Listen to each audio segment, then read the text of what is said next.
Kære mamma og papa, bare Axel. Jeg er ret snottet, når jeg indtaler det her, så bær over med mig. Det er ved at være snart 9 måneder siden, at vi har set hinanden sidst, og jeg skal love for, at der er sket lidt siden. Før jeg fortæller jer mere, så har jeg det først og fremmest godt.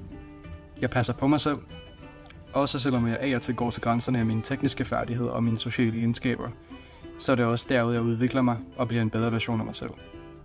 Jeg tror specielt, mens jeg har været her på Martura, at det er gået op for mig, hvor simpelt mit liv det er.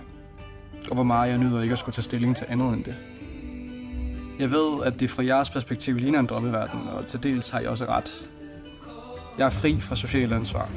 Mit fokus er primært på det, der foregår lige foran mig. Jeg får lov at se naturen fra dens absolut smukkeste side, og mine øjne har nu set mere, end hvad 99% af mennesker ser på et helt liv.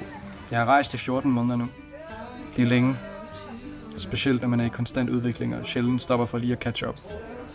Men hvad jeg kan fortælle jer er, at det nok ikke er den samme dreng, som kommer hjem, som har mig sendt afsted. Det er et menneske, som har vokset mere på et år, end hvad han nogensinde har gjort før. For det her år har indtil videre været den største rutsjebanetur i mit liv, både oppe og ned. For lige så højt der er at flyve i det her miljø, lige så dybt er der at falde. Og hvad der virkelig fascinerer mig, er dem, man følges med. For de mennesker ender med at blive en erstatning for, hvad I har været, og hvad I vil blive, når jeg kommer hjem igen. Der er mange måder, hvorpå man kan vælge at leve sit liv. Og jo mere af verden man ser, desto større bliver den også. Jeg observerer, hvordan en simplere tilværelse generelt resulterer i mere jordforbindelse, ro og sikkerhed. Det er vildt, hvordan ens verdensbillede er hele udgangspunktet for opfattelsen af virkeligheden. Men også hvor fastlåst man vælger at være af den. For hvis der er noget, jeg har lært det sidste år, så er det, at man kan, hvad man vil. Det kræver, at man spænder selen og fokuserer, men i sidste ende er der intet at tabe, og alt at vinde.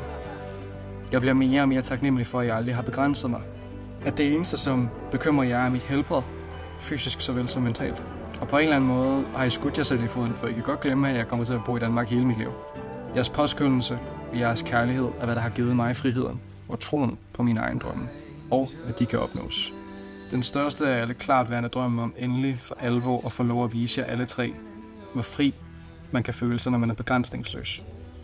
Når man rejser med hjertet og ikke med hovedet, der forstår man, at livet først begynder, når man forstår sin egen eksistens. Ikke nødvendigvis, hvordan man skal leve, men hvorfor.